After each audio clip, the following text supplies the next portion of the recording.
Thank you. I'm a Toastmaster, fellow Toastmasters. So telling you my medicinal history might be long and boring. So I'll navigate this story as I take you all exploring down a foresty path of high heroes, sometimes dark villains, and war stories. In the Shakespearean way that'll hopefully keep even the potheads from snoring. From a very young age into adulthood, I didn't partake. But by 30, I found myself making patients special cupcakes.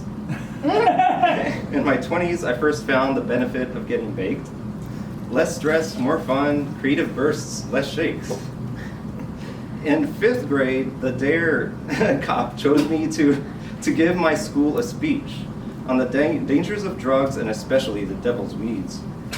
I dared to just say no, but I didn't foresee the stress adult life will bring, and you can't kill a cat's curiosity. Some people thought I was getting high in high school, but they just couldn't comprehend why I was so cool. Laid back like McConaughey, but hey, we don't all need drugs to rule. And not all drugs make people my level of smooth. So sometimes I roll my eyes when people assume I'm high, but I can't blame them. I do chill with Willie and Snoop from time to time. It's not that I need it to feel good or write or rhyme, but it's less risky than drinking and doesn't give hangovers like wine. Sure, high usage can make you slower or forgetful, but doesn't food slow you down when you get too full? Just like medicine, you limit to a spoonful. Try a bit to take the edge off, but not so much, it makes you dysfunctional. And maybe I mumble even more or get easily sleepy when stoned, but at least I don't start bar brawls or recoil in horror the next day when I look at my phone. And yeah, I don't really need it to chill or create, but it does put me in the imaginative zone. But I don't smoke before speeches, for it wipes short-term memory from my dome. It's not just a means, but a means to an end. It helps highlight things that need attention so that you can work on them. You may think, no, it doesn't make me feel better, my back pain is now a 10. But then later you remember, hey, I didn't realize my back was so bad, I better get it checked. It can treat what ails you. It can soften anxiety too. It used to get you jailed by the blue, but now you can celebrate its birthday legally in your room. So 420, perfect way to celebrate Hitler's birthday. Wouldn't you say you'd keep those freedoms away? A bold statement in the face of every tyrant. Liberty wins with the rise of every spirit. America is about freedom, even if it's for rights that may seem dumb. But we should stand for rights guaranteed in the Constitution. And where's the crime if we're not hurting anyone? So within a couple years of trying it for the first time and seeing that it being a gateway drug was an old agenda-driven line, didn't see any of my pothead friends flipping out or dying, and tired of bitching about political stuff I knew I couldn't guide. My gotta-be activisty side jumped in and advocated, joined the Committee to Control and Regulate Marijuana, the name not the catchiest, which really was the best way to get legalization initiated. I can't stand taxation, but progress usually needs to be negotiated. It wasn't always easy being a warrior in the fight for legalization. Taboos and myths surrounding cannabis made it a tough fight to legitimize it as medication. But soon the propaganda fog cleared and gave way to honest education.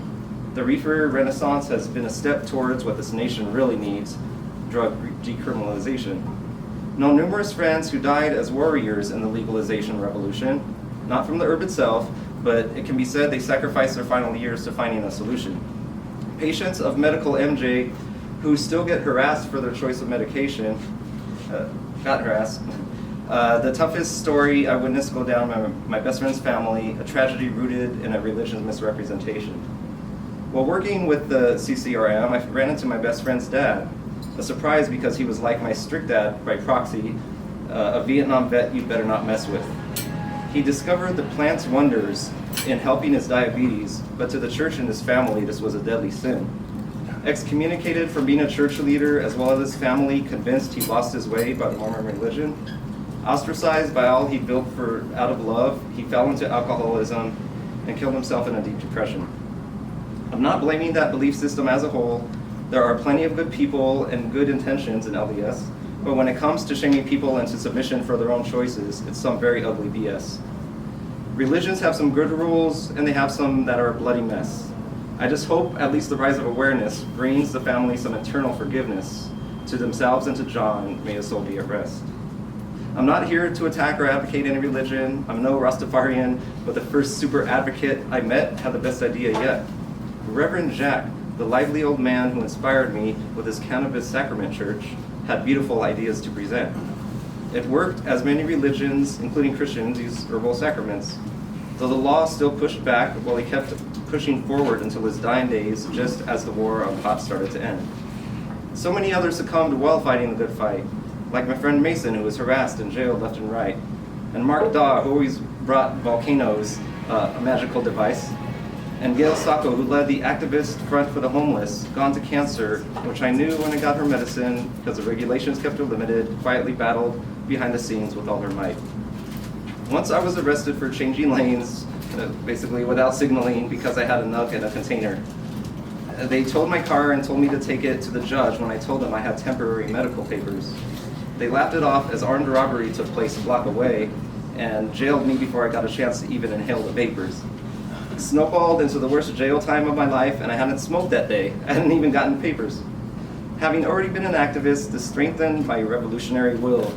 I even was given a handmade costume to wear in a Halloween parade based on the Schoolhouse Rock bill. It was SB 374, the bill to legalize medical dispensaries. So a group picture. I was honored to be the mascot for our official legal climb up that hill. Even featured on advocacy group flyers, my favorite costume ever, a brilliant idea that made my life fulfilled. So when the flower was legalized, the fight mostly deceased. Is that progress, or is that patronizing for temporary peace? No longer will well-meaning people be arrested for smoking trees, but will that make our minds softer to the digi-doggy robot police? Here, doggy, here's a Scooby snack. Wait, sit nice, doggy. Don't attack. Oh no, I realized too late that this is a RoboCop. This is whack. This is where the pro-weed tide turns back, but until then, make sure the bowl is packed. I haven't been high while writing all of this song, but this time I decided to go for floral inspiration. The sun is bright, room is dark, my mind focuses on fawns. Why are they called that, and why do they have dots? So, take a puff, eat a chewy, set fire to that doobie. Enrich your walks to the park, your musical listening, and watching movies. We fought hard to liberate the plant that's so groovy. So give it a chance, sit back, and take a hit smoothly. As Shakespeare once may have said, be not afraid of highness. Some are born high, some achieve highness, and others have highness thrust upon them. Wow, all right. Jason, all right. Let's hear a big round of applause for